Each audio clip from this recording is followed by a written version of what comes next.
una espiga dorada por el sol, el racimo que corta el viñador, se convierte ahora en pan. El Señor esté con vosotros. Y con tu espíritu. Lectura del Santo Evangelio según San Juan. Gloria a ti, Señor. En aquel tiempo dijo Jesús a los judíos que habían creído en él: si permanecéis en mi palabra, seréis de verdad discípulos míos, conoceréis la verdad, y la verdad os hará libres. Le replicaron: somos linaje de Abraham, y nunca hemos sido esclavos de nadie. ¿Cómo dices tú, seréis libres? Jesús les contestó: en verdad os digo, todo el que comete pecado es esclavo. El esclavo no se queda en la casa para siempre, el Hijo se queda para siempre. Y si el Hijo os hace libres, seréis realmente libres. Ya sé que sois linaje de Abraham, sin embargo tratáis de matarme, porque mi palabra no cala en vosotros. Yo hablo de lo que he visto junto a mi Padre, pero vosotros hacéis lo que le habéis oído a vuestro padre. Ellos replicaron: nuestro padre es Abraham. Jesús les dijo: si fuerais hijos de Abraham, haríais lo que hizo Abraham. Sin embargo, tratáis de matarme a mí, que os he hablado de la verdad que le escuché a Dios, y eso no lo hizo Abraham. Vosotros hacéis lo que hace vuestro padre. Le replicaron: nosotros no somos hijos de prostitución.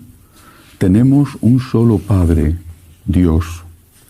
Jesús les contestó: si Dios fuera vuestro Padre, me amaríais, porque yo salí de Dios y he venido, pues no he venido por mi cuenta, sino que Él me envió. Palabra del Señor. Gloria a ti, Señor Jesús. Lo que me sorprende de este texto de San Juan es precisamente el inicio. Dice Jesús: en aquel tiempo dijo a los judíos que habían creído en él. No estaba hablando de los apóstoles y posiblemente tampoco de los discípulos, que eran una gran muchedumbre, depende de los momentos. Hablaba de los judíos que habían creído en él. Por lo tanto, de judíos que eran simpatizantes con él, que tenían no una fe en su divinidad, no había llegado el momento, pero sí en su mesianismo, en que era un enviado de Dios. Sin embargo, según avanza el relato, ellos, y Jesús lo denuncia así, intentan matarle. ¿Por qué? ¿Cómo es posible que pasen de, por lo menos, la simpatía, la admiración, la adhesión, al deseo de matarle? ¿Por qué? Creo que las palabras que vienen a continuación, pronunciadas por el Señor, nos lo explican, pero esto sitúa este texto no como uno de aquellos clásicos de la polémica entre Jesús y sus enemigos, sino una polémica nueva entre Jesús y sus amigos. Este texto es un texto especialmente dirigido a la Iglesia, a los católicos, de todas las épocas de hoy. Desde esta perspectiva, este es el contexto en el que tenemos que entender este texto.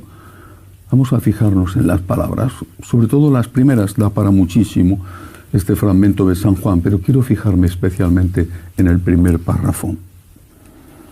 Si permanecéis en mi palabra, seréis de verdad discípulos míos.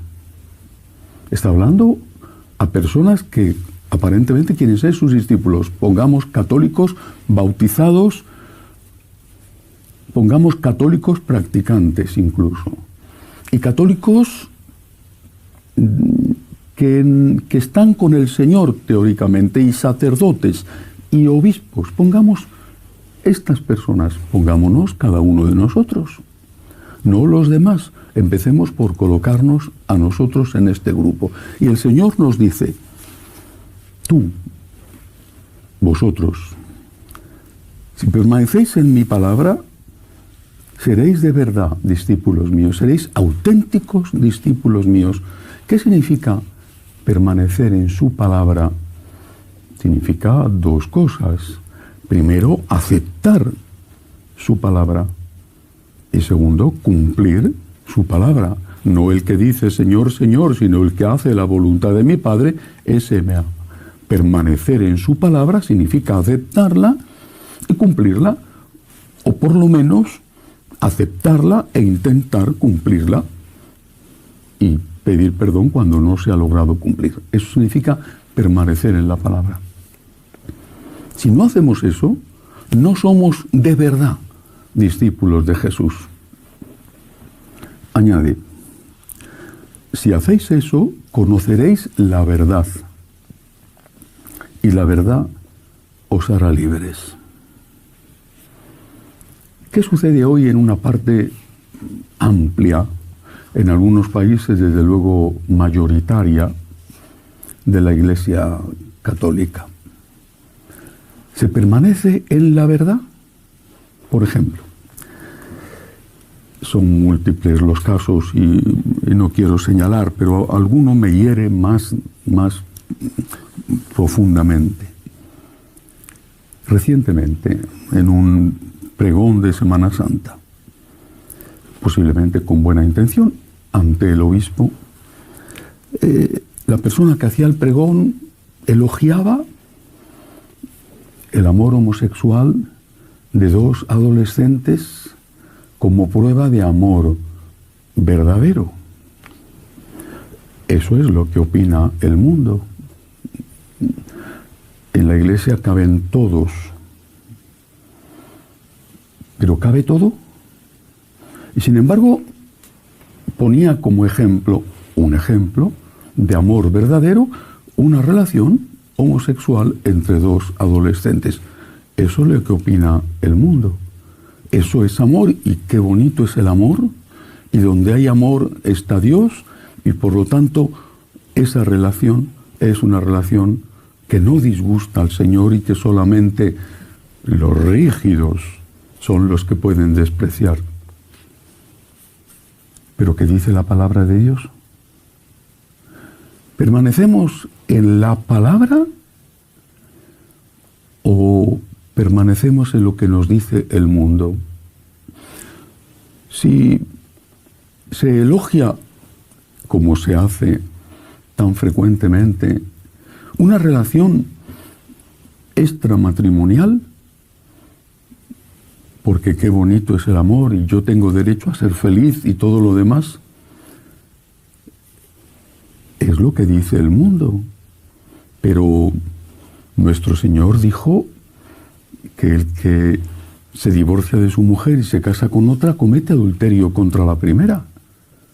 La palabra de Dios está muy clara, tanto los 4 evangelios como las cartas, por no hablar ya de la sucesiva aplicación a casos distintos y que constituye la tradición. Por ejemplo, si una madre mata a su bebé sin darle la oportunidad de nacer, y son millones los niños que mueren así, millones, el mundo va a decir que es un derecho. Pobrecita la mamá, pobrecita, que tiene un problema, el hijo es un problema, por lo que sea, un problema económico, un problema por el que dirá la gente porque no es de su marido, un problema porque le interrumpe sus estudios o su trabajo o simplemente su forma física. ¿Cómo vas a negarte a permitir que esa mamá sea feliz matando a su niño? Sin embargo, es clarísima la palabra de Dios. No podemos matar a los inocentes. Y si matas al anciano o al enfermo con la eutanasia, ¿por qué es tan pesado el abuelito. Se hace las cosas encima. Hay que estar pendiente de él. Nos cuesta dinero y sobre todo tiempo. Y no podemos disfrutar de la vida. Y además la suya no es calidad de vida. Ya fíjate, tiene el Parkinson o demencia senil y ya no oye bien, no ve bien. Entonces vamos a presionarle para que pida la eutanasia, haciéndole ver que nos está amargando la vida y diciéndole que por amor tiene que pedirla. Claro, el mundo dirá, como en el caso del aborto, es que es un derecho matar. Matar al inocente, matar al anciano, es un derecho matar. Y sin embargo, nuestro Señor, en su palabra, es muy claro, no podemos hacerlo. Y entonces, ¿qué hacen estos católicos? Tantos. ¿Qué hacen? ¿Están con la palabra de Dios o están con el mundo? ¿Y qué sucede cuando, volviendo contra Dios, el concepto más hermoso que existe, que es el del amor, y llamando amor a cosas que tendrán en algún aspecto, en una relación, en un sentimiento, algunas de ellas tendrán algo de positivo, sin embargo que no son en su conjunto buenas? ¿Qué es lo que hacen? No están con la verdad, con Dios, que es la verdad, y por lo tanto no son libres. ¿Qué sucede? Porque eso no se cuenta, pero está ahí, a la vista de todos. Lo sabemos todos de sobra. Por ejemplo, no quieren verlo, pero es una realidad: promiscuidad. Una promiscuidad terrible. Una promiscuidad no solo homosexual, también heterosexual. Una promiscuidad terrible. Digo también heterosexual, porque al no haber el concepto de amor verdadero que nos enseña Jesús, que implica fidelidad, sacrificio, renuncia, generosidad, lo que se produce es el cariño, ya no siento nada por ti. Ahí te quedas. O incluso no hay nuevas relaciones estables. La caída en el número de matrimonios es inmensa. Por supuesto, también y más en el número de matrimonios por la Iglesia, pero en su conjunto.